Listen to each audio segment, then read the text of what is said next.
तो कल एक विचार का चिंतन करते हुए हमने चर्चा को विराम दिया था कि हमारा तन परिश्रमी हो, मन संयमी हो, बुद्धि सात्विक हो और जो अपना अहम है वो सर्वथा अभिमान शून्य हो जाए। यही साधना की सफलता है। और इसका आरंभ कहां से हो कि हमारा तन परिश्रमी हो। एक बात इसमें और कहनी है जो महत्वपूर्ण है कि परिश्रम किया जाए और परिश्रम सही दिशा में किया जाए।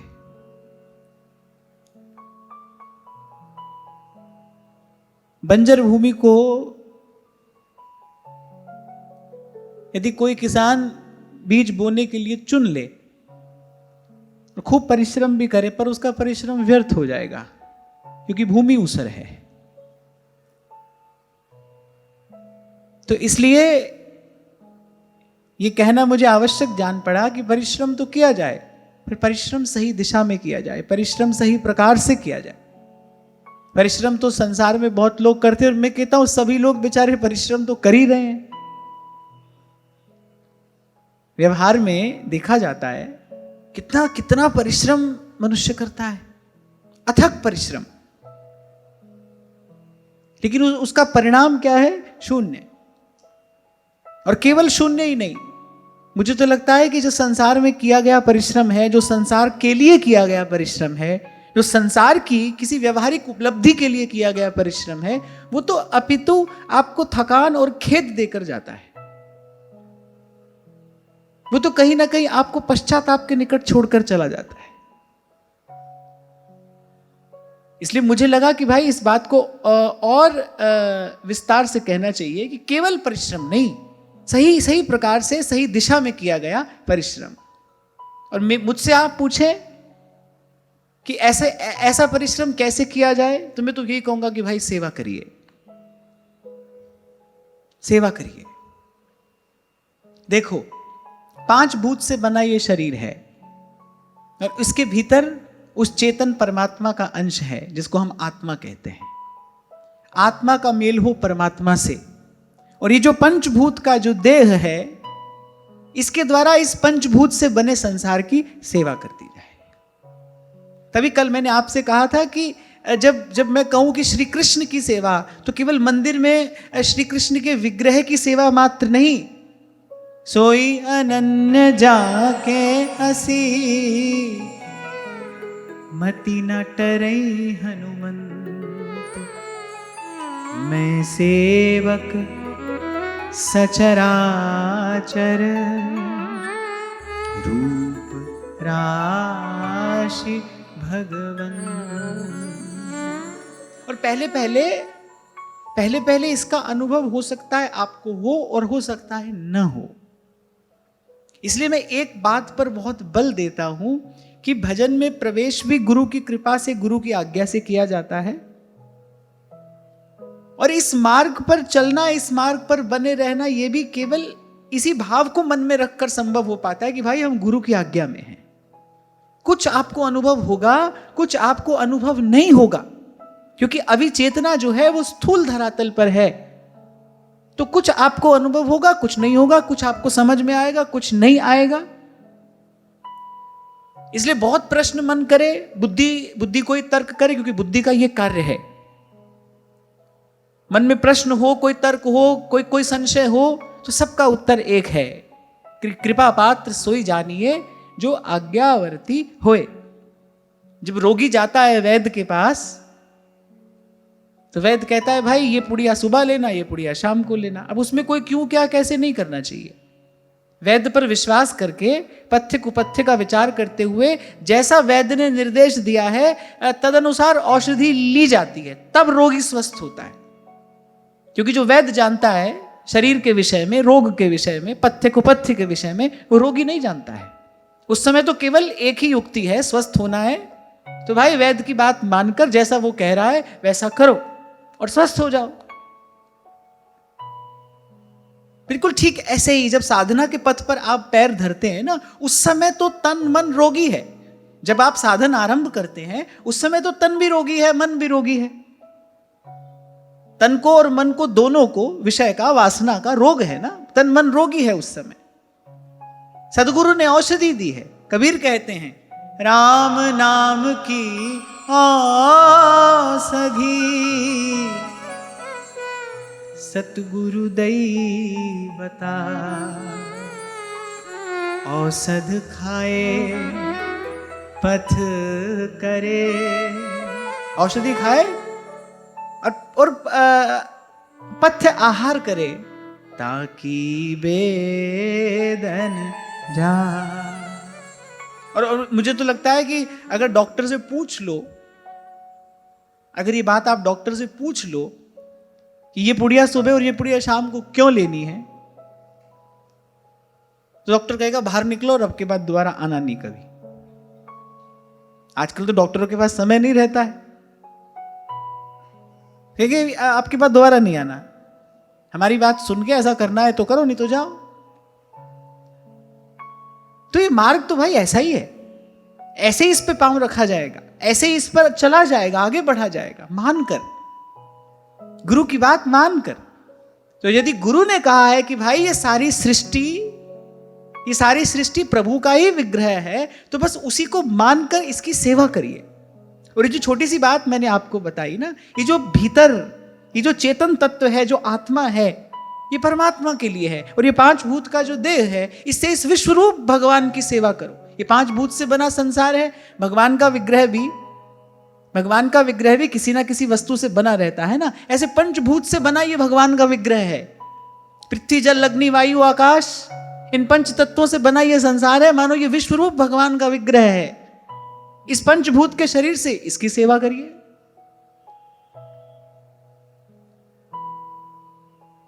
और यहां शौनकादि ऋषि सूत जी से यही तो कह रहे हैं कि भाई इस जीवन की सफलता है क्या?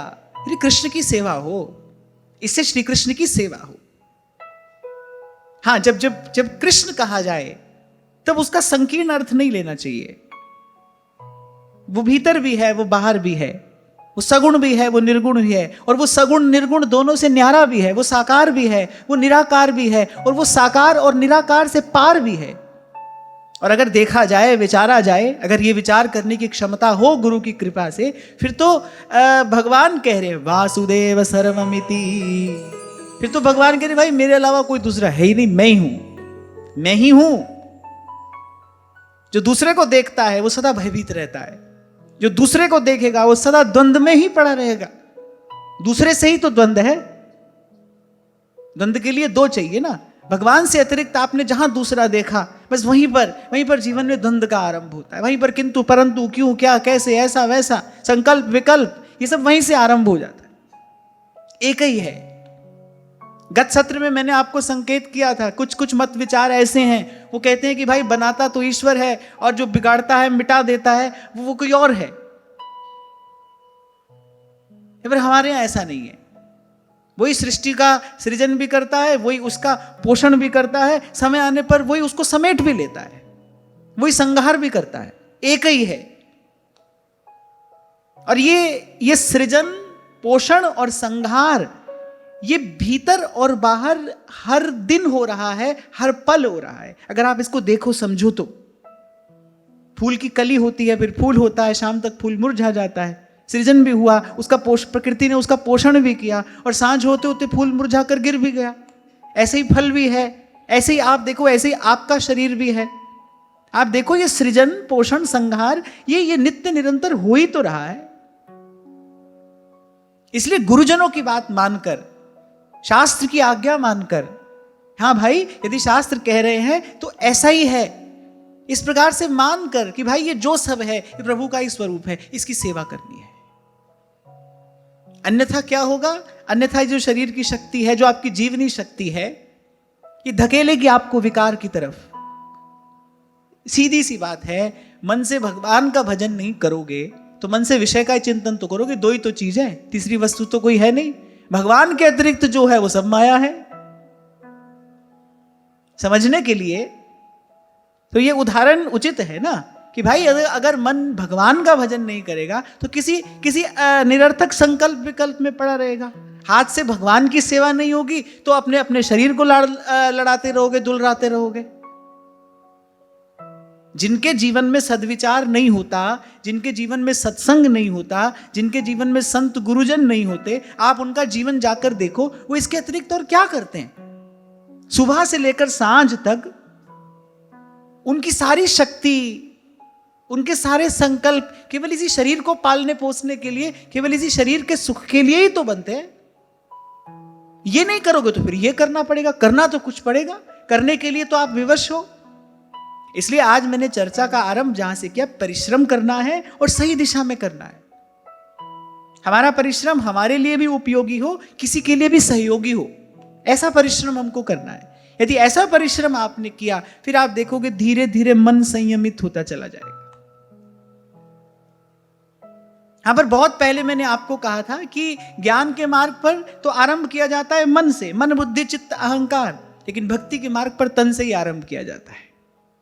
पहले तन, फिर मन, फिर बुद्धि, फिर चित्त, फिर आपका सूक्ष्म अहम। आज ऐसी जीवन शैली हो गई है कि सबसे पहले तो शरीर ही रोगों का घर बना हुआ है। छोटी छोटी अवस्था में शरीर को कैसे कैसे रोग घेर लेते हैं। तन जुड़ा है मन से, क्योंकि भाई हम लोग तो अभी ऐसे ही आधे अधूरे साधक हैं ना, कोई ऐसे सिद्ध तो हो नहीं गए कि हमारे शरीर में भयंकर रोग है, पीड़ा है, पर हम उससे न्यारे होकर भगवान का भजन कर रहे हैं। ऐसा तो संभव हो नहीं सकता। शरीर के किसी हिस्से में कांटा भी चुभ जाए ना, सारी की सारी चेतना सिमट कर उसी कांटे की ओर प्रवाहित होने लगेगी। एक कांटा चुभ जाए आपके पैर में, सब भूलकर आपका सारा मन चित्त उसी कांटे की ओर चलने लगेगा। तो अभी तो हम भाई ऐसे आधे अधूरे साधक हैं, इसलिए हमको आरंभ करना पड़ेगा तन से। ये जो हमारे महाप्रभु जी ने जो सेवा की रीति बताई, अब ऐसा तो नहीं है कि भाई उसमें खाली मन लगेगा, पहले तन लगेगा फिर मन लगेगा। और महाप्रभु जी ने जो रीति बताई उसमें तो तन मन धन जीवन सब लगता है। श्री जी के चरणों में निवेदन हो जाता है। हाँ, पर आरंभ तन से करना पड़ेगा, पहले तन को साधना पड़ेगा। छोटी छोटी अवस्था के बालक यहां पर बैठे हैं ना। अब मैं इनसे कहूं कि 20 उठक बैठक दंड बैठक लगा दो, 20 नहीं लगेगा। नहीं लगेगा ना भाई? कोई हो लगाने वाला तो बताओ। कोई 20 25 50 लगा सके तो बताओ। देखो नई नई उम्र के ये बच्चे हैं, इतना भी नहीं होगा। सीधे एक आसन में 1.5 घंटा बैठा नहीं जाता। सीधे एक आसन में 1.5 घंटा बैठा नहीं जाता। इधर टांग पलटी उधर टांग पलटी। हंसने की बात नहीं है, हंसिए मत। ये बता रहा है कि आप उस परम वस्तु को प्राप्त करने के लिए कुछ तैयारी कर रहे हैं कि नहीं कर रहे। खाली बात करने से थोड़ी आपको सिद्धि मिलेगी। मैं कई बार आपसे कहता हूं, भजन भजन कहने से थोड़ी भजन होता है, भजन करने से भजन होता है। कि कैसे करोगे भजन? भगवान ने शरीर दिया, भगवान ने शरीर दिया, खलु धर्म साधनम, धर्म साधन के लिए शरीर दिया, उसको लगाया विषय के भोग में। ना जिह्वा पर कोई नियंत्रण है, ना विचार पर कोई नियंत्रण है। जो मन किया सो देखा, जो मन किया सो सुना, जो मन किया सो खाया। 3 प्रकार के जीव बताए हैं। त्रिविध जीव जग वेद बखाने, विषयी साधक सिद्ध सयाने। सिद्ध तो वो है जो सद गया है, साधक वो है जो साध रहा है, और विषय वो है जिसका कोई नियंत्रण नहीं है, जो मनमुख है। जैसा मन ने कहा वैसे किया। और देखो कैसी पट्टी संसार में पढ़ाई जाती है। मुझे तो बड़ा आश्चर्य होता है कि संसार में पट्टी पढ़ाई जाती है, बोले सुनो सबकी करो मन की। मन की करने के कारण ही तो ये दुर्दशा हुई है। इस दुर्गति का कारण मन के कहे चलना ही तो है। और पट्टी ये पढ़ा रहे हैं, बोले सुनो सबकी करो मन की। बहुत अच्छी बात है ये, ऐसा तो बिल्कुल भी नहीं करना चाहिए। मन से कह के भजन कराया जाता है, मन के कहे सब किया नहीं जाता है।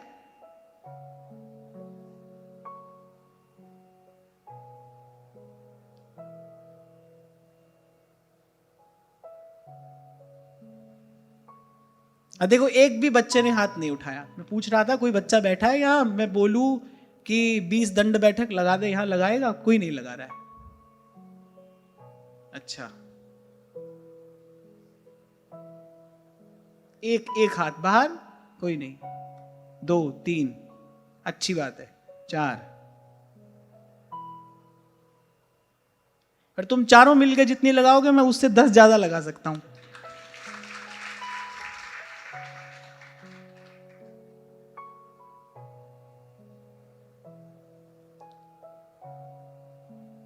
मुझे ऐसा लगता है कि संतुलन ही जीवन की सुंदरता है, संतुलन में ही जीवन की सुंदरता निहित है। विवेक आपको देगा क्या? विवेक आपको उसी संतुलन का ज्ञान देता है। यहां कुछ भी पूर्ण रूपेण सार्थक नहीं है और यहां कुछ भी बिल्कुल निरर्थक नहीं है। जैसे ध्रुवदास जी ने सिद्धांत विचार में एक बड़ी महत्वपूर्ण बात कही है। उन्होंने कहा कि विवेकी कौन? बोले जो भली गहे और बुरी छाड़े। और अविवेकी कौन?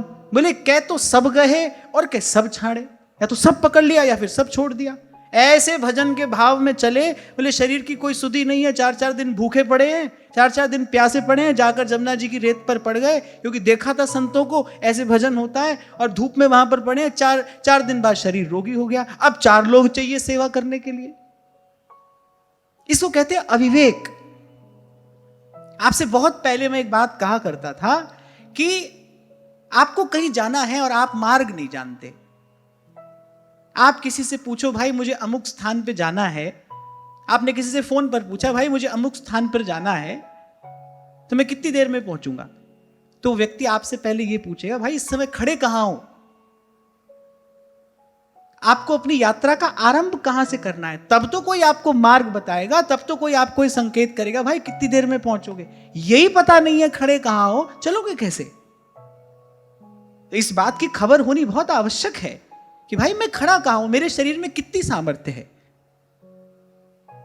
मेरे शरीर में कितनी सामर्थ्य है, मुझ में कितनी योग्यता है, कितनी पात्रता है। इसीलिए तो मैं बार बार कहता हूं भाई सबके लिए एक जैसा मार्ग नहीं हो सकता, सबके लिए एक जैसा मार्ग नहीं है। और गुरु वही होता है जो शिष्य की योग्यता और पात्रता का विचार करके उसको मार्ग दे। सबके लिए तो एक बात है कि भाई नाम जपो, ये बात सबके लिए है, मेरे लिए, आपके लिए, ये बात विषयी के लिए भी है, ये बात साधक के लिए भी है, ये बात सिद्ध के लिए भी है कि भाई नाम जपो, भगवान की कथा श्रवण करो, भगवान के नाम का कीर्तन करो, भगवान की सेवा करो। ये मार्ग तो सबके लिए है, पर जो हमारी जीवन शैली है उसमें तो विचार किया जाता है और किया जाना चाहिए भाई मेरे शरीर में कितनी योग्यता है, कितनी सामर्थ्य है। तो इस प्रकार संतुलन साधते हुए, और मुझे लगता है ये संतुलन आता है जीवन में किसी संतुलित व्यक्तित्व के संग से, जिसने अपने जीवन में वो संतुलन साध लिया है, उसके संग से आपके जीवन में ये संतुलन आएगा, वहां से पाएंगे आप ये विद्या। यहां पर मैं फिर कहकर आगे बढ़ूं कि जीवन का सौंदर्य इसी संतुलन में ही निहित है। भगवान ने गीता में बात कही है, ये जगत गुरु का उपदेश है, और जो वास्तविक जगत गुरु है, सच्चा जगत गुरु, और जो थोड़ी देर का जगत गुरु नहीं है। आद सच जुगाद सच है भी सच, नानक होसी भी सच। जो गुरुओं के गुरु हैं ये उनका श्रीमुख वाक्य है। भगवान अर्जुन से कहते हैं कि अर्जुन, ना तो बहुत अधिक खाने वाले का और ना बहुत कम खाने वाले का, ना बहुत अधिक सोने वाले का और ना बहुत कम सोने वाले का योग सदता है। संकेत कर रहे हैं भगवान। युक्ताहार विहारस्य युक्त चेष्टस्य कर्मसु। युक्ताहार विहारस्य, संतुलित जीवन शैली, संयमित जीवन शैली।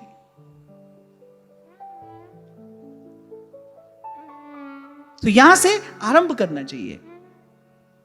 हमारा तन परिश्रम करे, सही दिशा में परिश्रम करे, सही प्रयोजन से परिश्रम करे।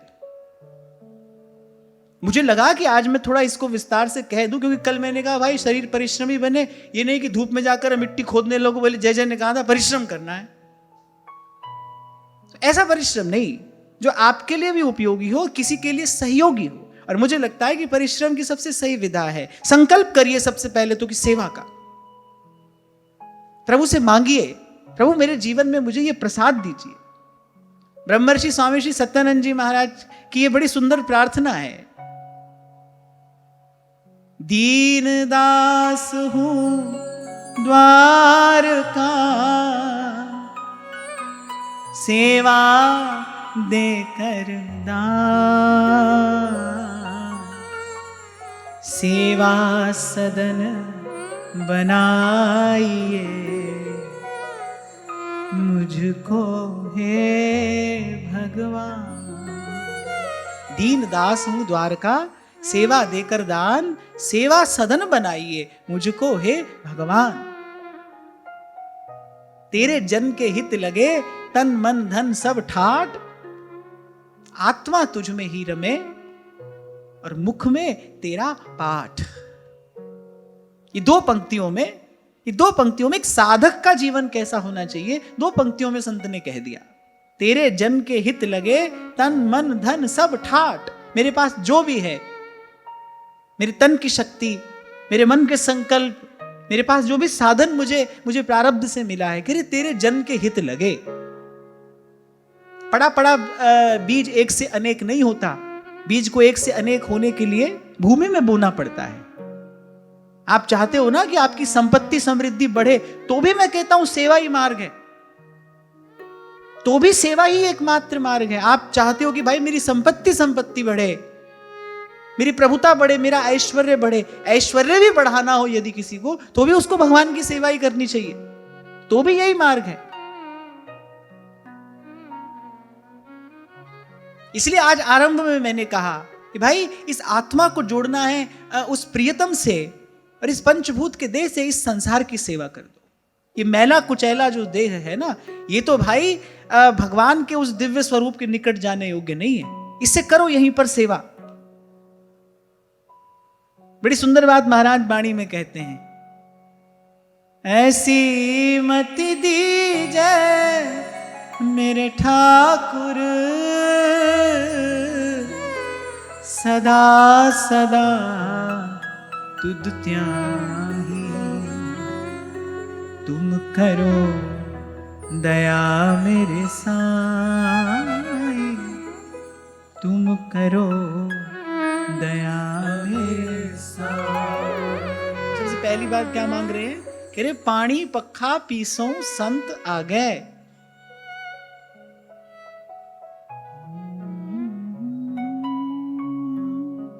पानी पक्खा पीसों संत आ गए, पानी पक्खा पीसों संत आ गए, गुण गोविंद जस गाई, गुण गोविंद जस गाई, गुण गोविंद जस गाई, गुण गोविंद जस गाई। अब जब महाराज ने इन शब्दों को उच्चारा, उस समय तो ऐसे ही सेवा होती थी ना। संत आते थे तो कह रहे उनके लिए अपने हाथ से पहले थोड़ा अन्न पीसूं, फिर उनको प्रभु का प्रसाद पवाऊं। जब वो प्रसाद पाते हो तो अपने हाथ से उनको पंखा ढुराऊं और उनकी प्रसन्नता के लिए गोविंद का गुण गाऊं। पानी पक्खा पीसो संत आ गए, पानी पक्खा पीसो संत आ गए, गुण गोविंद जस गाई, गुण गोविंद जस गाई, गुण गोविंद जस गाई, गुण गोविंद जस गाई।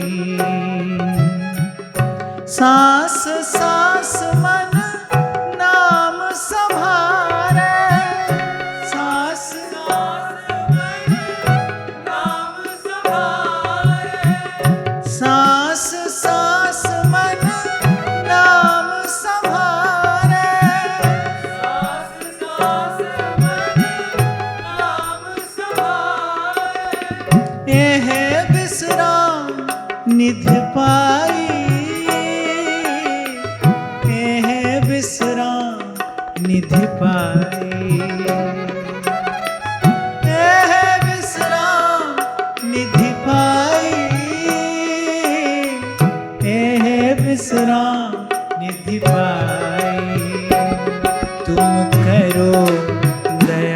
मेरे साईं, तुम करो दया मेरे साईं, करो दया मेरे साईं, तुम करो दया मेरे साईं। ऐसी मत दीजिए मेरे ठाकुर, सदा सदा तुद त्याही। ऐसी मत दीजिए मेरे ठाकुर, सदा सदा तुद त्याही। तुम करो दया मेरे साईं, तुम करो दया मेरे साईं, करो दया मेरे साईं, तुम करो दया मेरे साईं। तुम्हारी कृपा ते मोह मान छूटे,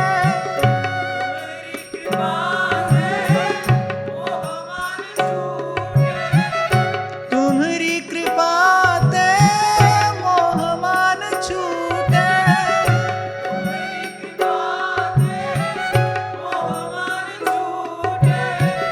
बिनस जाए भरमाई,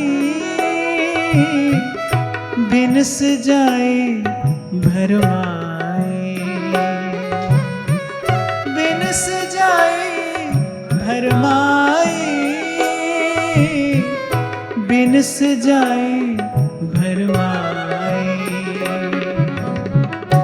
आनंद रूप रवियो सब मध्य, आनंद रूप रवियो सब मध्य, जत कत पेखो जाई, जत कत पेखो जाई, जत कत पेखो जाई, जत कत पेखो जाई। तुम करो दया मेरे साईं, तुम करो दया मेरे साईं, करो दया मेरे साईं, तुम करो दया मेरे साईं। ऐसी मत दीजिए मेरे ठाकुर, सदा सदा तुद त्याही। ऐसी मत दीजिए मेरे ठाकुर, सदा सदा तुझ त्याही।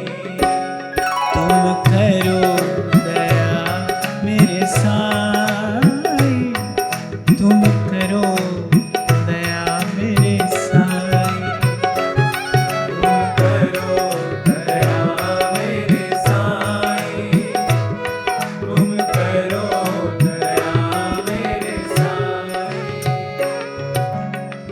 तुम दयाल कृपाल कृपानिधि, तुम दयाल कृपाल कृपानिधि, पतित पावन गुसाई, पतित पावन गुसाई, पतित पावन गुसाई, पतित पावन गुसाई। कोटि सुख आनंद राज पाए, कोटि सुख आनंद राज पाए, मुख ते निमुख बुलाई, मुख ते निमुख बुलाई, मुख ते निमुख बुलाई, मुख ते निमुख बुलाई। तुम करो दया मेरे साईं, तुम करो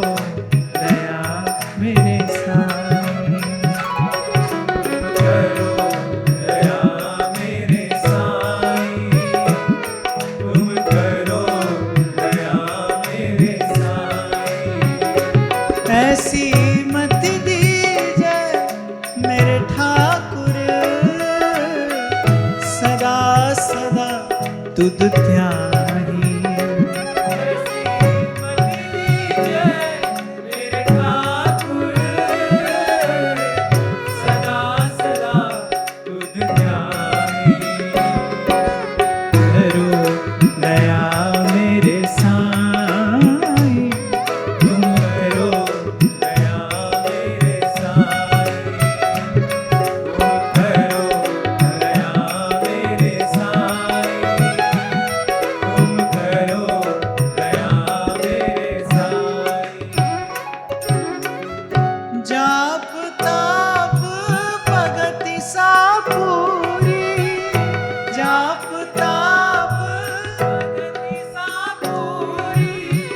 जो प्रभु के मन भाई,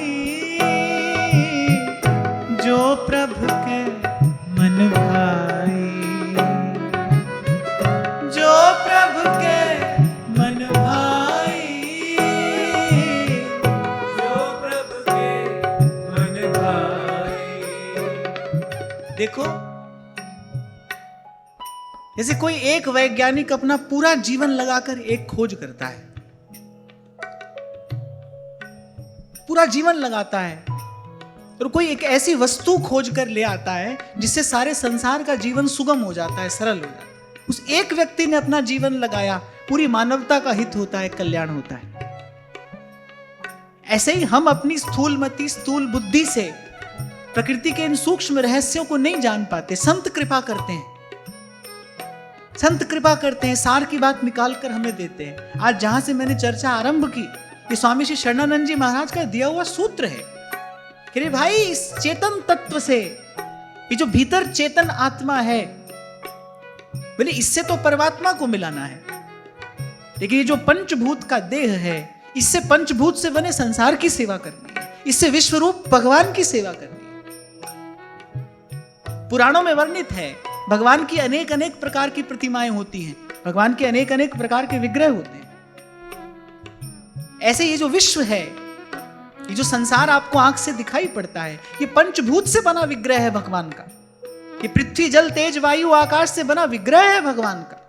ये जो चर अचर जो भी है, ये भगवान का विग्रह ही है, भगवान का स्वरूप ही। सूत्र निकाल कर दिया एक संत ने, कर लीजिए अपना जीवन सुगम, ले आइए अपने जीवन में वो संतुलन। और यहां महाराज कह रहे हैं कि रे भाई, अपनी मनमानी चाल से चलकर कोई कहीं नहीं पहुंचता है। अरे जाप ताप भगति सा पूरी, जो प्रभु के मन भाई। इसलिए मैंने बहुत बल देकर कहा कि जब मैं कहूं श्री कृष्ण की सेवा, तो मंदिर में केवल श्री कृष्ण के विग्रह की सेवा ही मेरा पर्याय नहीं है।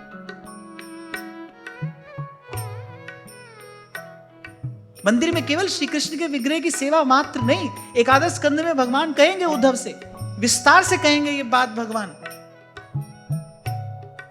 कि जो केवल मंदिर के विग्रह में ही मुझे जानता है, मानता है, भगवान कह रहे वो तो मूर्ख है। भगवान ने इसी शब्द का प्रयोग किया है।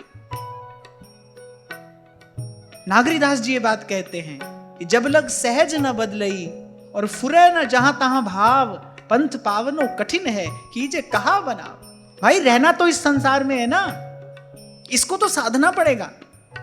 किस दृष्टि से संसार को देखना है, इसको तो साधना पड़ेगा आपको। शास्त्रों की बात भी यही है, संतों की वाणी भी यही है, गुरुजनों का संकेत भी इसी ओर है। ऐसे ही बढ़ना इस मार्ग पर आगे। जाप ताप भगति सा पूरी, जाप ताप भगति सा पूरी, जो प्रभु के मन भाई, जो प्रभु के मन भाई, जो प्रभु के मन भाई, जो प्रभु के मन भाई। जैसे गोपियां श्रृंगार करती हैं, किसके लिए? श्री कृष्ण की प्रसन्नता के लिए। और कैसा श्रृंगार करती हैं? जो श्री कृष्ण को प्रिय हो, जो श्री कृष्ण को रुचिकर हो। आनुकूल्येन कृष्णानुशीलनम स भक्तिरुत्तमा।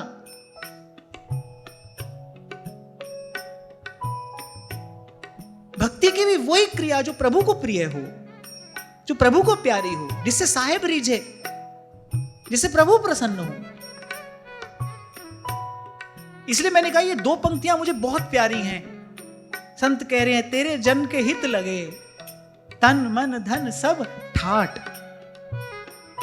आप देखो सब शास्त्रों पुराणों ने जिस हित तत्व की महिमा प्रत्यक्ष परोक्ष रूप से गाई है, कोई भी संप्रदाय, कोई भी मत विचार, कोई भी सिद्धांत हित के लिए ही तो है भाई। हित से न्यारा अपने आप को नहीं कर सकता है कोई, हित से विलग अपने आप को कोई नहीं कर सकता है। और आप देखो प्रभु ने कृपा करके हमें साक्षात उस हित की शरण में लाकर बिठाया। हित की यहां उपासना, हित के है हम दास, हित विशेष राखत रहो चित नित हित की आस।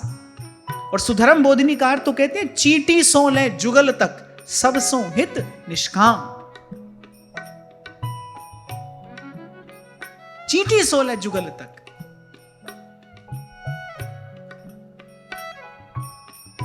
तो कहां से आरंभ किया? पानी पखा पिसौ संत आ गए, पानी पखा पिसौ संत आ गए, पानी पखा पिसौ संत आ गए। पानी पखा पिसौ संत आ गए। वहां से आरंभ किया और फिर विश्राम कहां पाते हैं?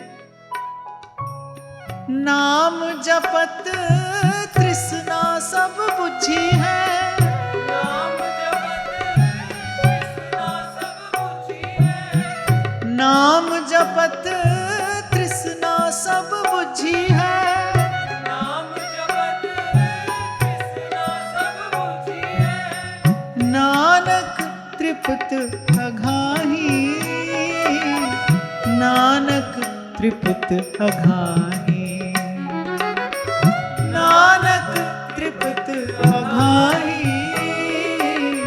नानक तृप्त अघाही।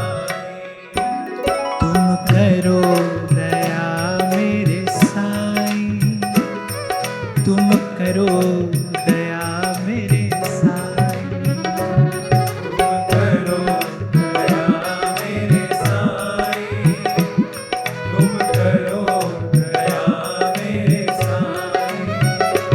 ऐसी मत दीजिए मेरे ठाकुर, सदा सदा तुध ध्याही।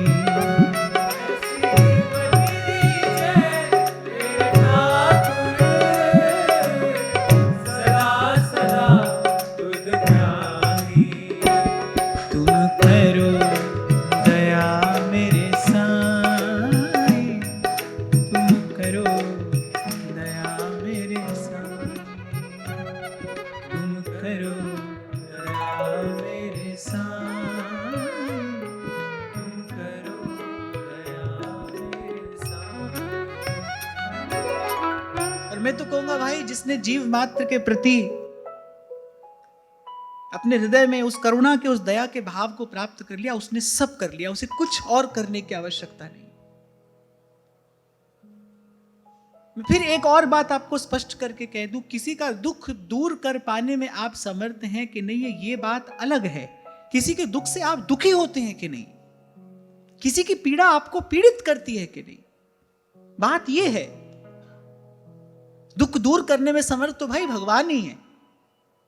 जीव किसी का क्या दुख दूर करेगा? और मैं कहता हूं आपने सब साधन किए, कर रहे हैं आप, लेकिन अगर आपके हृदय में जीव मात्र के प्रति दया नहीं है तो आपका सब व्यर्थ है। कबीर कहते हैं जाकर हृदय दाया नहीं, ठाकुर जान मसान। अगर जीव के प्रति दया ही नहीं है, करुणा ही नहीं, आप और मैं यहां पर बैठकर ये सत्संग का सुख प्राप्त कर रहे हैं, इसके पीछे कोई हमारा पुण्य है, कोई हमारा पुरुषार्थ है? ना ना, ये तो किसी की दया है, हमारे प्रति किसी की अकारण करुणा है, जिसके कारण हमको ये अवसर, ये सुख मिल रहा है। जीव की दशा देखकर संत के हृदय में अकारण करुणा का उद्गम होता है। भगवान फिर कृपा करते हैं, उस जीव के कल्याण का मार्ग खोल देते हैं, उसका पथ प्रशस्त कर देते हैं। आप देखो मूल में क्या है? दया है, करुणा है, परोपकार की वो भावना है। परोपकार देह धर्मम। इसलिए तुलसी बाबा ने तो धर्म अधर्म की बड़ी सीधी सी व्याख्या कह दी। परहित सरस धर्म नहीं भाई, पर पीरा सम नहीं अधमा। परहित सरस धर्म नहीं भाई। एक बात मैं और यहां पर कहना चाहता हूं कि कोई भी समाज, कोई भी राष्ट्र, कोई भी सभ्यता मानवता को पीछे छोड़कर आगे नहीं बढ़ सकती। मानवता को पीछे छोड़कर वो उन्नति नहीं कर सकती। कोई भी समाज हो, कोई भी देश हो, कोई भी सभ्यता हो, लेकिन यदि उसने मानवता के ही भाव को पीछे छोड़ दिया है तो उसकी सारी उन्नति केवल क्लेश का कारण होगी, इसके अतिरिक्त और कुछ नहीं। इसलिए कल मैंने आपको कहा था कि भाई बड़ा विकृत समय आ रहा है और जाने कौन कौन सा परिवर्तन हम देखेंगे, पर हमको सावधान रहना है, हमको सतमार्ग नहीं छोड़ना है। स्वार्थ जब बहुत बढ़ जाता है, जैसा बढ़ रहा है और बढ़ जाएगा, जब स्वार्थ बहुत बढ़ जाएगा तब भी संत जन तो परोपकार ही करेंगे, तब भी संतों का जीवन तो परोपकार में ही रहेगा। बड़ी जल्दी निराश हो जाते हैं हम, बड़ी जल्दी हताश हो जाते हैं हम। किसी ने हमको छल लिया, किसी ने हमसे कपट कर लिया, हमको लगता है कि नहीं भाई अब हम भी चतुर हो जाएंगे, अब हम भी समझदार हो जाएंगे, अब हम ऐसा नहीं करेंगे, अब हम वैसा नहीं करेंगे। अर्थात उसका छल और उसका कपट आपकी परोपकार की भावना को पराजित करके चला गया। किसी ने छल किया, किसी ने कपट किया और आपने अपने मन में यह भाव रख लिया कि भाई नहीं करेंगे हम किसी की सेवा, हमको अब किसी से क्या लेना देना है। तो उसका छल और कपट जो है वो आपकी परोपकार की उस निर्मल भावना को पराजित करके चला गया। ऐसा नहीं होने देना है, ऐसा नहीं होने देना है। संत तो कह रहे हैं जो तोए कांटा बोए भाई बोए तू फूल। लेकिन ये भाव सधेगा कब जीवन में? जब आप कुछ भी किसी व्यक्ति की ओर देखकर नहीं बल्कि प्रभु की ओर देखकर करेंगे, तब ये भाव जीवन में सधेगा, तब ये भाव जीवन में पुष्ट होगा, प्रबल होगा। क्या आप कुछ भी कर रहे हैं, आपको यहां किसी से उत्तर लेना ही नहीं है, आपको यहां किसी से उत्तर नहीं लेना है, उत्तर प्रभु देंगे। इसी को कहते हैं कर्मण्यवाधिकारस्ते मां फलेषु कदाचन। इसी को कहते हैं करते हुए भगवान के चरणों में अर्पित करते चले जाना। त्वदीयं वस्तु गोविंद तुभ्यमेव समर्पये। इसी को कहते हैं करते चले जाइए। तेरे जन के हित लगे तन मन धन सब ठाट, आत्मा तुझ में ही रमे मुख में तेरा पाठ। महाराज ने इस शब्द में आरंभ किया कि पानी पक्खा पीसो संत आ गए, और अंत में विश्राम कहां पाते हैं कि नाम जपत तृष्णा सब बुझी है, नानक त्रिपत अघाही। और आप मेरी बात मानो, मानकर देखो, आप अपने जीवन में प्रयोग करके देखो, आपके जीवन में प्रसन्नता के फूल खिलेंगे। किसने कितना दिया उसको उतना ही देना है, जितना आपने लिया उसका विचार करके आपको देना है। जीवन एक जीवन नहीं, अनेक जीवन बस इसी लेन देन में, इसी व्यापार में, इसी द्वंद्व में आपने खोए हैं। खूब चाहा आपने आके आप सुखी हो जाएं, आप प्रसन्न हो जाएं, पर आप हो नहीं पाए, क्योंकि जो आप कर रहे थे, जो क्रिया आप कर रहे थे, उस क्रिया में त्रुटि है, उसमें खोट है। उस खोट को दूर करिए। कर्म नहीं छोड़ना है, कर्म नहीं छोड़ना है। कर्म करने में जो भूल हो रही है उस भूल को सुधारना है। श्री स्वामी जी महाराज ये बात कहते थे कि ना तो सब कुछ करना है और ना नहीं ही करना है, अरे सही करना है, सही करना है। कोई भी या किए बिना नहीं रह सकता। कोई सोचे मैं हाथ पर हाथ धरकर बैठ जाऊंगा, हम कुछ करेंगे ही नहीं, ऐसा नहीं होगा भाई। करना तो आपको पड़ेगा, करने के लिए आप बाध्य हैं, क्योंकि इसी सत्ता के द्वारा ये सारा अस्तित्व गतिमान है। कर्म प्रधान विश्व करी राखा। पिछले कुछ समय से सोशल मीडिया पर एक बड़ी बहस चल रही है कि भाई जन्म प्रमुख है किसी व्यक्ति को ब्राह्मण क्षत्रिय जन्म से माना जाए या कर्म से माना जाए। दोनों पक्ष अपनी अपनी बात रखते हैं। मुझे तो लगता है भाई तुलसी बाबा की मानस, इसका एक एक शब्द वेद वाणी के समान प्रमाणिक है। तुलसी बाबा ने इसका निर्णय कर दिया है। ये भी तो कह सकते थे जन्म प्रधान विश्व करी राखा, कह कर्म प्रधान विश्व करी राखा। प्रधान माने एक प्रधान है, दूसरा गौण है। यहां दूसरे को बिल्कुल हटाया नहीं जा रहा है। जन्म और कर्म में से ऐसा नहीं कि कोई केवल जन्म को ही माने या केवल कर्म को। यहां कहा है कि कर्म प्रधान है। ब्राह्मण कुलोत्पन्न होकर अगर कोई ब्राह्मणोचित कर्म नहीं करेगा तो भाई उसका आगे का मार्ग, उसका जन्म थोड़ी उसका कर्म नियत करेगा, कर्म निश्चित करेगा। इसलिए कहा कर्म प्रधान है, कर्म प्रधान विश्व करी राखा। और वहीं किसी ने अभावग्रस्त कुल में जन्म लिया, हीन कुल में जन्म लिया, लेकिन संतों गुरुजनों की कृपा से यदि उसका आचरण उच्च हो गया है, श्रेष्ठ हो गया है, तो फिर उल्टा जपत जगत सब जाना, वाल्मीकि भाई ब्रह्म समाना। कर्म प्रधान विश्व करी राखा।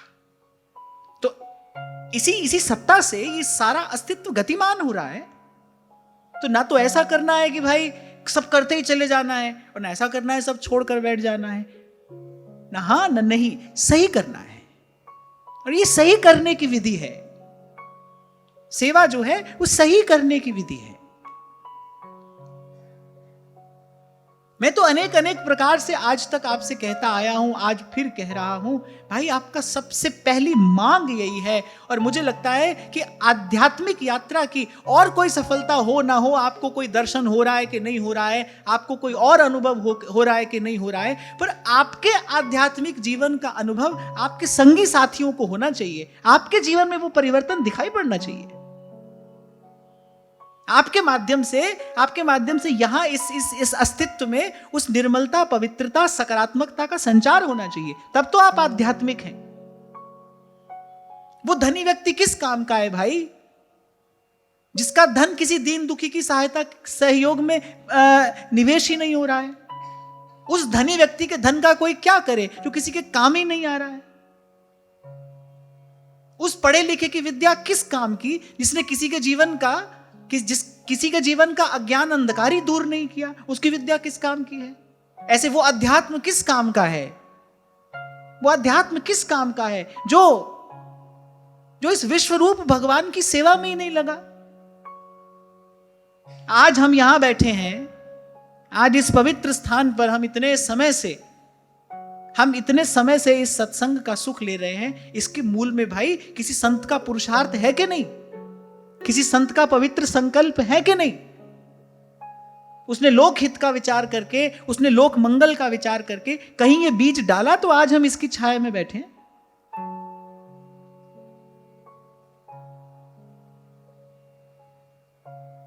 और 2 दिन पहले मैंने आपसे कहा था, जीवन कितना जिया इस बात से प्रयोजन नहीं है, जीवन कैसा जिया है आपने। Quality of life, not quantity of life. आपके जीवन की गुणवत्ता क्या है, उसका विकास आप कर पा रहे हैं कि नहीं कर पा रहे? कल आप 2 के काम आए, आज आप 4 के काम आ पा रहे हैं कि नहीं आ पा रहे? इसी को आपका विकास कहेंगे ना, इसी को आपकी क्षमता का, आपके सामर्थ्य का विकास कहेंगे।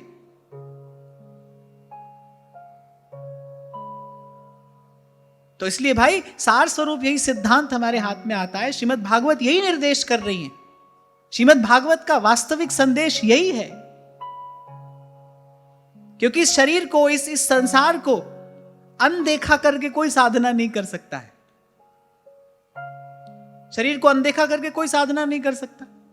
थोड़ी देर पहले मैंने आपसे कहा कि बड़े तूफानी साधक होते हैं, कई लग जाएंगे, कई दिन भूखे पड़े हैं, प्यासे पड़े हैं, हमने तो सब छोड़ दिया, वहां जमुना जी की रेत में जाकर पड़ गए। हुआ क्या? 10-15 दिन में शरीर रोगी हो गया, फिर 4 जन चाहिए सेवा करने के लिए। क्या लाभ हुआ उसका? आप किसी के साधक सहयोगी तो बने नहीं, अभी तो आप आश्रित और हो गए।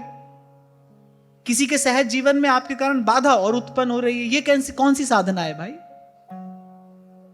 और फिर मैं तो कहता हूं कि भगवान की बात को अनदेखा अनसुना करके कौन साधना कर सकता है? श्री कृष्ण की बात को अनसुना करके भगवान कह रहे हैं, युक्ताहार विहारस्य युक्त चेष्टस्य कर्मसु।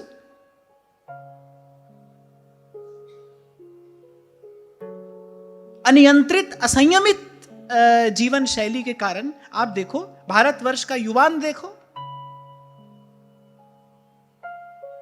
शरीर में बल नहीं है, मन में ओज नहीं है, संकल्प में सामर्थ्य नहीं है। कैसा निस्तेज, कैसा निष्प्राण जीवन है ये।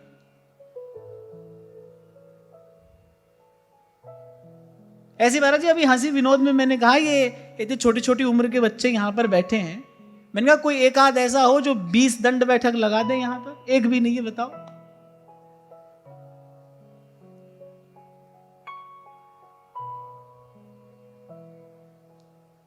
आप देखो, सेवा सीखनी है आपको, आप हनुमान जी की ओर देखो, अतुलित बल धामम, लेकिन उनका सारा बल लग कहां रहा है? श्री रघुनाथ जी के चरणों की सेवा में लग रहा है। अक्षुण्ण है उनका बल।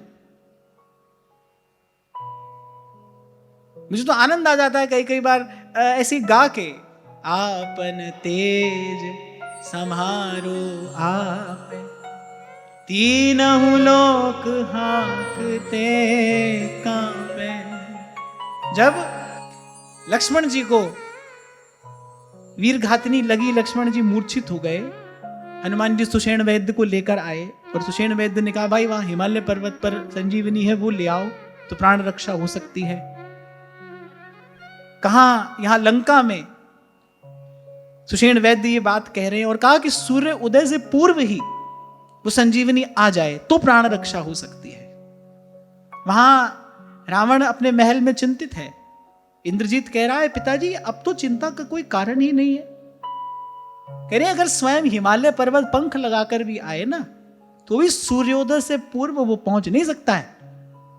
तो आप बिल्कुल निश्चिंत हो जाइए, किसी भी प्रकार से वो संजीवनी वहां हिमालय से यहां लंका नहीं पहुंच सकती है। और जब गुप्तचरों ने सूचना दी कि पवन पुत्र गए हैं संजीवनी लाने, तब रावण अपने पुत्र से कहता है, बोले बेटा उस वानर की शक्ति की कोई था नहीं है, तू नहीं जानता, तू उसके बल को नहीं जानता, तू उसकी शक्ति को नहीं जानता। वो कुछ भी कर सकता है, असंभव को संभव बनाना उसके बाएं हाथ का खेल है। वो देखते ही देखते कुछ भी कर देगा, कुछ भी कर देगा वो। कारण क्या है? वो जो बल है, वो शक्ति है, जब अनंत को निवेदन होती है तो अनंत हो जाती है। अरे प्रकृति में भी कोई एक बीज डालता है तो प्रकृति अनेक करके लौटा देती है। एक बीज कोई प्रकृति में डाले, प्रकृति अनेक करके लौटाती है। और जो अपने अपने बल, अपनी बुद्धि, अपनी विद्या को अनंत भगवान को निवेदन करता है, प्रकृति बाध्य है उसको अनंत करके लौटाने के लिए। ये तो प्रकृति का कार्य है, प्रकृति को करना पड़ता है। जैसे कोई अपना बल, अपनी शक्ति भगवान को निवेदन करता है, प्रभु की सेवा में लगाता है, प्रकृति उसे अनंत करके लौटाती है।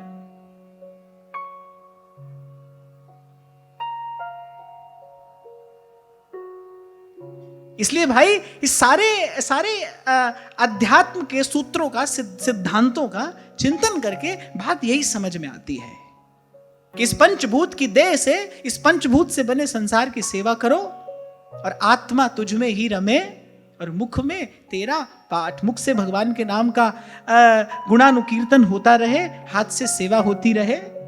हत्था उत्ते लिख दे संगता दी सेवा,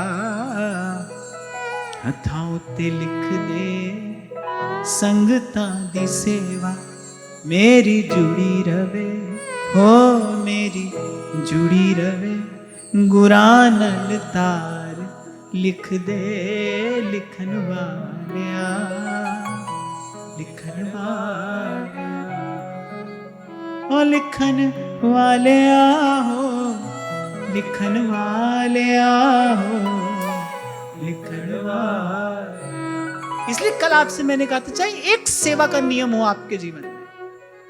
सेवा से हीन आपका जीवन नहीं रहना चाहिए। एक सेवा करिए कि भाई किसी समय एक पुष्प चढ़ाएंगे भगवान के चरणों में जाकर, लेकिन जब जाएंगे प्रभु के सन्मुख भगवान के सेवक बन के जाएंगे, प्रभु के दास होकर जाएंगे। उसी भाव से भगवान के सन्मुख जाना। भगवान के माथे एहसान फोड़ने नहीं जाना है कि लो आए हम तुम्हारे पास तुमको फूल चढ़ाने, ऐसे नहीं। प्रभु की सेवा में प्रभु का सेवक होकर जाना है, प्रभु का दास होकर जाना है, कृतज्ञ होकर जाना है। प्रभु आपकी कृपा हुई है, मेरे जीवन में एक क्षण आया है, मैं आपके सन्मुख उपस्थित हो रहा हूं। कह देते हैं ना बहुत लोग, अरे हमको तो इतने दिन हो गए, मंदिर जाने का समय ही नहीं मिला, हमको तो कोई पाठ पूजा का समय ही नहीं मिला। अब ये तो भाई समय आने पर पता चलेगा कि तुमको समय नहीं मिला या भगवान ने तुम्हें अपने सामने खड़ा होने ही नहीं दिया। भगवान की इच्छा ही नहीं थी कि तुम उसके सामने आओ, तुम भाव से उसके निकट आओ, ये उसकी इच्छा ही नहीं है। प्रभु की इच्छा के बिना तो प्रभु को कोई भज नहीं सकता है, मन भी नहीं जाएगा उस ओर। सत्संग सेवा सुमिरन तो छोड़िए, मन भी उस ओर नहीं जाएगा अगर उसकी इच्छा नहीं है तो। मुकुट भुगत जुगत तेरी सेवा, जित तू आप करावे।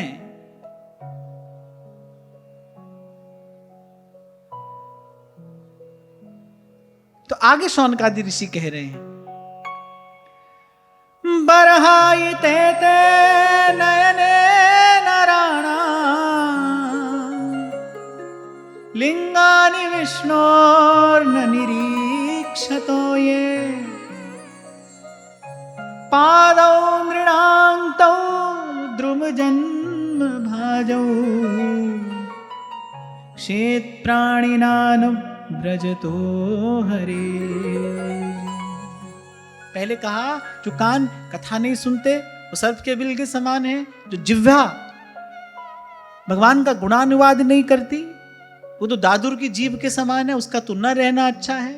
जो सिर भगवान के सन्मुख नित्य झुकता नहीं, कितना भी सुंदर वस्त्र आभूषण से सुसज्जित क्यों ना हो, अरे वो तो बोझ है। जो हाथ भगवान की सेवा पूजा नहीं करते वो कितने भी सुंदर कंकड़ों से क्यों ना सजे हों, कह रहे वो तो शव के हाथ के समान है। और फिर कह रहे हैं वो जो आंख श्री कृष्ण का नित्य दर्शन नहीं करती, बरहायते ते नयने नराणांग लिंगानि विष्णोर न निरीक्षतो ये, जो भगवान श्री कृष्ण का दर्शन नहीं करती, कह रहे आंख तो मोर के पंख में भी बनी रहती है, कह रहे बस वो मोर के पंख में बनी उस आंख के ही समान है। और यहां एक बात और कही है,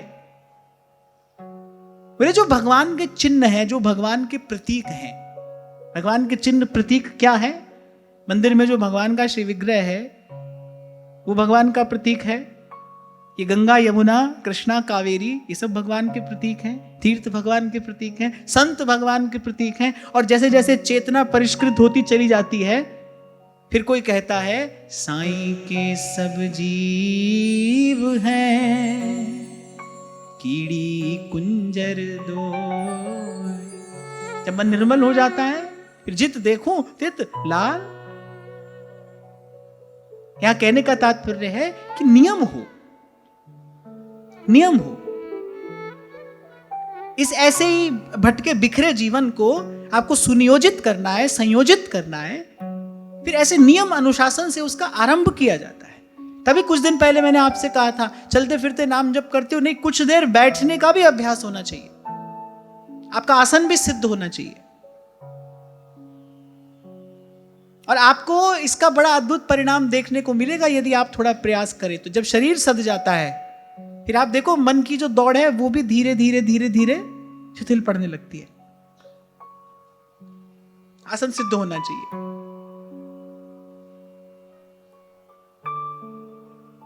और फिर कहा कि वो मनुष्य के वो पैर जिसमें चलने की शक्ति है, पर भगवान की लीला स्थलियों की यात्रा नहीं करते, चलकर सत्संग में नहीं जाते, बोले फिर जीवन धारण तो पैर भी करते हैं, जीवन तो वो भी धारण करते हैं। खाना पीना संतान उत्पत्ति करना ये काम तो पशु भी करता है, इसमें तो कोई विशेषता नहीं है। और बार बार आपसे कहता हूं भाई आप विशेष हो, आपको विशेष अवसर मिला है, आपको विशेष वस्तु की प्राप्ति करनी है। कभी आगे जाकर ये बात समझ में आती है आपको किसी दिव्य वस्तु की प्राप्ति नहीं करनी, आप ही दिव्य हो। वो जो आपका स्वरूप है ना वही दिव्य है। नहीं तो ध्रुवदास जी नहीं कहते कि प्रथमई मज्जन कीजिए सौरभ अंग लगाए, ता पाछे रच पच करे सुंदर तिलक बनाए, तिये के तन को भाव धरी सेवा हित सिंगार, जुगल महल की टहल को तब पावे अधिकार। आप ही दिव्य हो, ट्रांसेंडेंटल। एक बड़ी अच्छी पंक्ति कहीं मैंने पढ़ी थी, अंग्रेजी में लिखा था कि we are not material beings on a spiritual journey, ऐसा नहीं है हम किसी आध्यात्मिक यात्रा पर हैं। We are not material beings on a spiritual journey, unfortunately we are spiritual beings on a material journey. हम दिव्य हैं, इसीलिए कहा प्रथम ही भावुक भाव विचारे, पहले अपने स्वरूप का विचार करें। देवता होकर ही देवता के निकट जाया जाता है।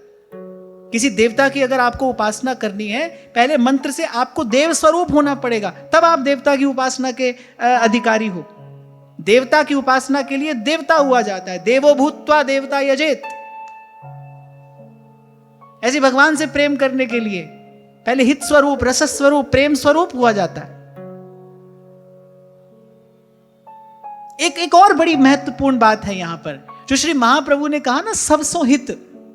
ये जो बेल है ये किस भूमि पर फलती है? निर्वैरता की भूमि पर। आंख बंद करो, विचार करो, चिंतन करो कि भाई मेरे मन में किसी के प्रति वैर भाव तो नहीं है, थोड़ा सा भी कहीं वैर भाव तो नहीं है, नहीं तो उस छिद्र से आपका सारा भजनानंद बह जाएगा। किसी के भी प्रति, जीव मात्र में, प्राणी मात्र में, किसी के भी प्रति भीतर से आपका कोई वैर भाव ना हो। निर्वैरता की भूमि पे इस सर्व के हित की, इस सद्भाव की बेल अब फलती भी है, फूलती भी है। निर्वैरता की भूमि। देखो व्यवहार में ऐसे कभी कभी किसी से गुस्सा हो जाना, ये बात दूसरी है। माता ने अपने बालक को डांट दिया, ये बात दूसरी है। पर भीतर से किसी के अहित का चिंतन हमारे मन में ना हो, भीतर से किसी के प्रति वैर की भावना ना हो।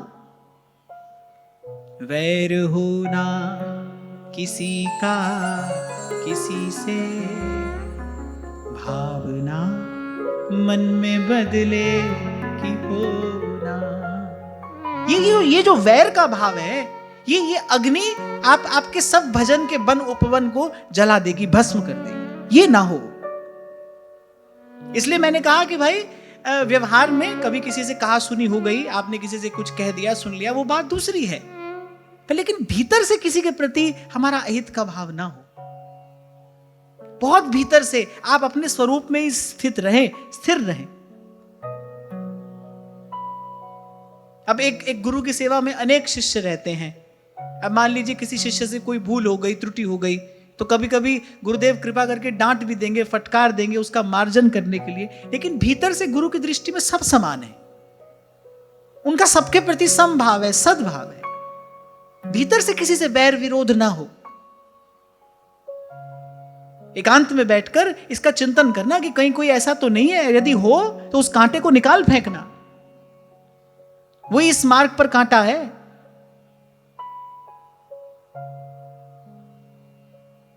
और फिर आगे कहते हैं और प्यारी बात, जीवन छवो भागवतांघ्रि रेणु न जातु मर्त्योभिलभेतयस्तु, श्री विष्णु पद्यामनुजस्तुलस्याः श्वसन छवो यस्तु न वेद गंधम। बोले कभी भगवान के किसी प्रेमी संत की, भगवान के किसी प्यारे भक्त की चरण धूलि अपने मस्तक पर चढ़ाई नहीं, वो कह रहे वो तो जीता हुआ शवई है, वो तो मुर्दा ही है, उसको मुर्दा ही मानना चाहिए, वो जीता नहीं है। जैसे पुरुष अपने गुण से पुरुष है, स्त्री अपने गुणों से स्त्री है। केवल देह के आकार से कोई पुरुष और स्त्री नहीं होता है। पुरुष में पुरुषोचित गुण भी होने चाहिए, स्त्री में स्त्रियोचित गुण हो तो स्त्री है। ऐसे ही मनुष्य में मनुष्योचित गुण भी होने चाहिए। फिर जिसने कभी भगवान के किसी प्यारे संत की चरण धूलि अपने मस्तक पर नहीं चढ़ाई, भगवान के चरणों में तुलसी दल निवेदन करके कभी उसकी दिव्य सुगंध ही नहीं ली, अरे बोले वो तो श्वास लेता हुआ भी श्वास रहित ही है। और श्रीमद् भागवत की इसी महामहिमा को बार बार प्रणाम है भाई। ये ले आएगी आपको कहीं ना कहीं श्री कृष्ण के चरणों के निकट। कान से कृष्ण सुनाकर, आंख से कृष्ण के विग्रह का दर्शन करा के, मुख से कृष्ण के नाम का उच्चारण करा के, हाथ से श्री कृष्ण की सेवा करा के, नासिका से श्री कृष्ण के चरणों में चढ़े पुष्प और तुलसी दल की सुवास दिला के ये बना देगी जीवन को कृष्णमय। यही श्रीमद् भागवत की महामहिमा है। और कहते कहते शौनकादि ऋषियों के जो नेत्र हैं सजल हो गए। तदश्मसारं हृदयं बतेदं यद्गृह्यमाणैर्हरिनामधेयैः न विक्रियेताथ यदा विकारो नेत्रे जलं गात्ररुहेषु हर्षः। और कह रहे भगवान के मंगलमय नाम का श्रवण कीर्तन करने पर भी यदि हृदय द्रवीभूत नहीं होता तो बोले हृदय नहीं है, पाषाण है, पत्थर है, बोले लोहे का खंड है वो। अब देखो हमारी दशा यही तो है, कहां हृदय है हमारे पास। कितना भगवान का गुण सुनते हैं, यहां भगवान के नाम का कितना कीर्तन होता है, कहां चित्त द्रवीभूत होता है।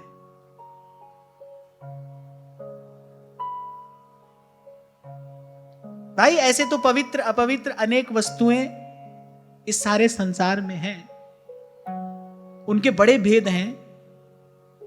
मुझे तो वो सब थोड़ा कम समझ में आता है। मुझे तो लगता है कि जिसको प्रेम ने स्पर्श नहीं किया वो अपवित्र ही है। वो कुछ भी करता है, उसने कोई भी चिन्ह धारण कर लिया है, वो कहीं भी रहता है, कुछ भी करता है, पर जिसको प्रेम ने स्पर्श नहीं किया वो अपवित्र ही है। प्रेम ही एकमात्र पवित्र करता है। प्रेम से ही जीव पवित्र होता है, हित से ही जीव पवित्र होता है। हृदय में प्रेम का ही उद्रेक नहीं हुआ, बोले सब कहना सुनना बोले केवल श्रम है। नोत्पादयेद यदि रति, कह रहे श्रम एव ही केवलम। यदि हृदय में प्रेम ही नहीं स्फुरित हुआ, और प्रेम का लक्षण सेवक जी महाराज ने कहा है। और यहां श्रीमद् भागवत कहती है वाग्गदगदा द्रवते यस्य चित्तम। और फिर शौनकादि ऋषि कह रहे हैं, बोले जिस समय हृदय पिघल जाता है तब होता क्या है, फिर नेत्रों से अश्रुधार बहती है, शरीर का रोम रोम खिल उठता है। और जब ऐसी स्थिति हो ना तो समझना प्रेम देव ने आपका स्पर्श किया है, तब आप हो गए पवित्र। वाग्गदगदा द्रवते यस्य चित्तम हसत्य भीक्ष्णं रुदति क्वचित् विलज्ज उद्गायति नृत्यति च मद्भक्ति युक्तो भुवनम पुनः। श्री गदाधर भट्ट जी के प्रसंग में ऐसा वर्णन आता है। बड़ी सुंदर श्रीमद् भागवत की कथा वो कहा करते थे। अब कोई साधक उनके कथा में नित्य कथा श्रवण करने के लिए आया करते थे, तो वो देखते थे कि वक्ता श्रोता सब भाव विभोर हो रहे हैं, सबके नेत्र सजल हो रहे हैं, रोम रोम पुलकित हो रहा है, प्रेम के दिव्य सात्विक भाव प्रकट हो रहे हैं, लेकिन उनके भीतर कोई हलचल नहीं होती थी। उनके नेत्र सूखे के सूखे। तो एक दिन उन्होंने क्या किया, अपने रुमाल पर थोड़ी मिर्च लगा लाए, तो बार बार ऐसे ऐसे करें, उससे क्या हुआ, अब नेत्रों से पानी छलकने लगा। अब उनको ऐसा करते किसी ने देख लिया, पास बैठे किसी श्रोता ने ऐसा करते देख लिया, और उसने तो श्री भट्ट जी से कहा, बोले वो जो आपके सामने बैठे रहते हैं ना, आप कुछ और ना समझ लेना कि वो बड़े भावुक हैं, हमने देखा है कि वो क्या करते हैं। आप देखो संत का स्वभाव कैसा होता है। जब उन्होंने ये सुना ना कि भाई वो व्यक्ति ऐसा कर रहे हैं, करे अगले दिन श्री गदाधर भट्ट जी ने कथा का विश्राम हुआ, उनको बुलाया। अब वो सकुचा गए, उनको लगा कि कहीं कहीं हमारी पोल पट्टी न खुल जाए। अब वो बेचारे थोड़े सकुचा गए। गदाधर भट्ट जी व्यास गद्दी से नीचे उतरे और कसकर उनको हृदय से लगा लिया। और जैसे ही संत का स्पर्श हुआ, जैसे ही संत का स्पर्श हुआ, वो भाव उनमें भी संचारित हुआ, क्योंकि ये तो भाव संचारित होता है ना, ये संक्रमित हो जाता है एक से दूसरे में। जैसे उन्होंने उनको हृदय से लगाया, उनमें भी वही प्रेम वही भाव प्रकट हो गया। वो बड़े लज्जित हुए, चरणों में पड़ गए, बोले महाराज मैं तो किसी भी प्रकार से इस योग्य नहीं हूं। अरे बोले आप तो सर्वथा इस प्रसाद के योग्य हैं, क्योंकि जो आंख भगवान का नाम कीर्तन हो और अश्रु ना बहाए, वो आंख तो दंड देने योग्य है। और आप यही कर रहे थे, अपनी आंखों को दंड दे रहे थे, मिर्च लगा लगा कर आप अपनी आंख को दंड ही तो दे रहे थे।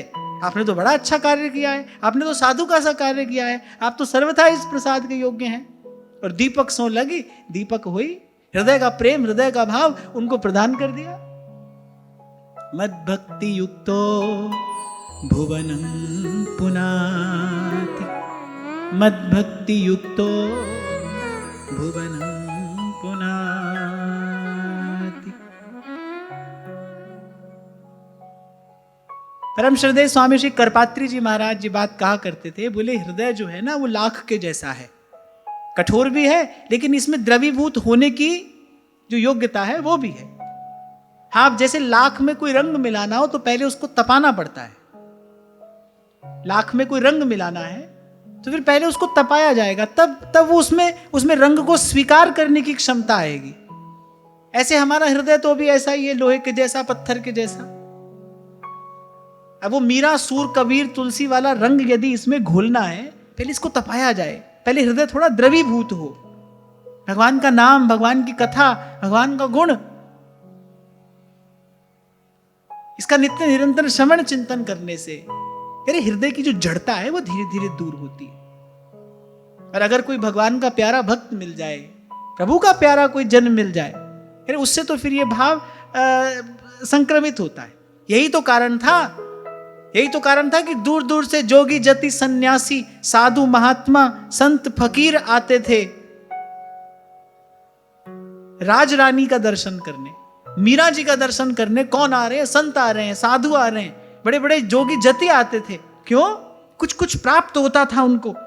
हाथ में करताल लेकर, पांव में घुंघरू बांधकर जब नाचती थी मीरा, तो रोम रोम से वो कृष्ण प्रेम का जो परमाणु संक्रमित होता था, छलकती थी जो कृष्ण भक्ति उनके रोम रोम से, उसका प्रसाद पाने संत आते थे, जो उनको अपने अनेक अनेक वर्षों के साधन से नहीं प्राप्त हो रहा था, मीरा जी के दर्शन से प्राप्त होता था। एक घड़ी आधी घड़ी आधी में पुनिया, तुलसी संगत साध की, कटे कोटि अपराध। इसलिए जो लोग YouTube पर कथा सुनते हैं तो अच्छे हैं, पर जो चल के आते हैं, तो यहां बैठकर श्रवण करते हैं, उनको विशेष प्रसाद की प्राप्ति होती है। क्योंकि यहां मैं कह रहा हूं, आप सुन रहे हैं, मेरे हृदय का भाव, आप सबके हृदय का भाव, यहां प्रभु की उपस्थिति है, संत जन विराजमान है, गुरुजनों की उपस्थिति है। यहां का एक एक परमाणु पवित्र होता है, भजन भाव की अभिवृद्धि कराने वाला होता है। तो ये सब बातें शौनकादि ऋषियों ने कही, और इन सब बातों का सार क्या है कि भाई ये सब आंख, नाक, हाथ, कान, पैर जो भी आपको मुझे मिला है, भाई इसको लगाइए सेवा में, खोलिए वो द्वार। आप भगवान से कहते हो खोलो दया का द्वार, अरे आप खोलो अपने जीवन में सेवा का द्वार। भगवान ने तो सब द्वार खोले, तभी तो आपको मनुष्य बनाकर भेजा। भगवान ने तो सब द्वार खोल दिए हैं, आप खोलो, आप करो अपने ऊपर दया, आप करो अपने ऊपर कृपा। तू बालक नहीं भरे सयानप, काहे कृष्ण भजत नहीं के, काहे कृष्ण भजत नहीं के। व्यास जी कहते हैं ना, राधा वल्लभ के गुण गाए ले, राधा वल्लभ के गुण गाए ले। और मुझे तो ये समझ में नहीं आता कि देर किस बात की है, क्यों विलंब करते हो, किस बात की देर है। सब तज भजिए शाम को, श्रुति स्मृति को साथ, सब तज भजिए शाम को। सूरदास प्रभु तुम्हारी कृपा ते, सूरदास प्रभु तुम्हारी कृपा ते, पाए सुख जो घनेरे, जो हम भले बुरे जो हम भले बुरे सो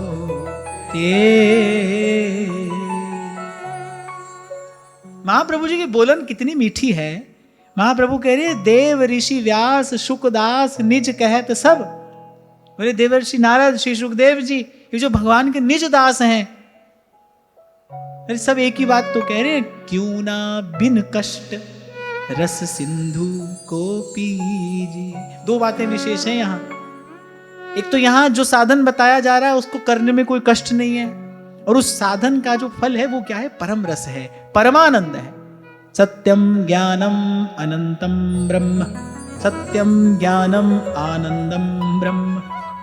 एक तो करने में कोई कष्ट नहीं है, बिन कष्ट, और रस सिंधु को पीजिए।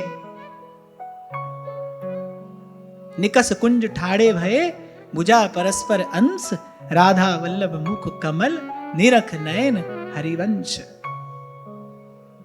कान से कथा का अमृत पीजिए, नेत्रों से भगवान की रूप माधुरी का पान करिए, जिह्वा से भगवान के नामामृत का पान करिए, भगवान के उच्छिष्टामृत का पान करिए। आप देखो भगवान का संबंध जिससे हो जाए वो अमृत हो जाता है। जल का संबंध भगवान से हुआ, चरणामृत हो गया। भोजन का संबंध भगवान से हुआ, उच्छिष्टामृत हो गया। जिसका संबंध श्री कृष्ण से होगा अमृत हो जाएगा। तो तुम क्यों मरते हो? श्री कृष्ण का जिससे संबंध हो जाता है वो अमृत हो जाता है। आप भी मत मरिए, श्री कृष्ण से संबंध बनाइए और जाइए वहां गगन में आवाज हो रही झीनी, कहत कबीर सुनो भई साधो, जाए अगम की बान गगन में आवाज हो रही झीनी झीनी, गगन में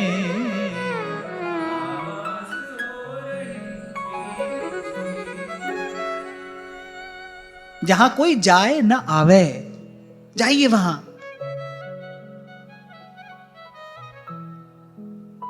श्री कृष्ण से संबंध बनाइए।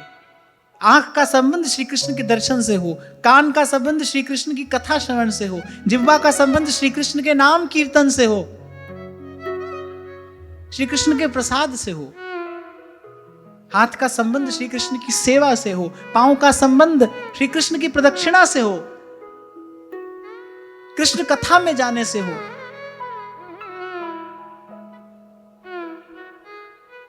मैं बहुत छोटा था तो सुनता था, कोई कहता था कि मुरली वाले से जिसका संबंध है उसको हर घड़ी आनंद ही आनंद है। सदा दिवाली संत की 12 मास बसंत, सदा दिवाली संत की और 12 मास बसंत। आज की वार्ता यही श्री जी के चरणों में निवेदन करते हैं। महाराज श्री के चरणों में प्रणाम। आप सबके हृदय स्थित प्रभु को नमन।